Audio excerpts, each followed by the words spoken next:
Let's make some Dorito taco crunch wraps. Start off with the queso cheese. Next, we want the taco meat, some salsa. I meant to do cheese before the salsa, but whatever, I'm gonna do the cheese now.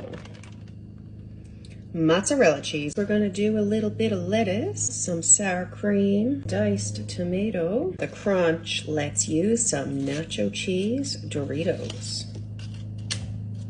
Let's get a soft tortilla in here.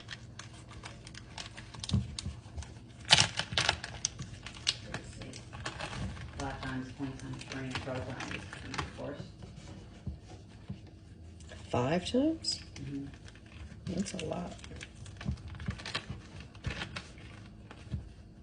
Success. Right in the frying pan. I want to keep these in the frying pan for a couple of minutes with the seal side down.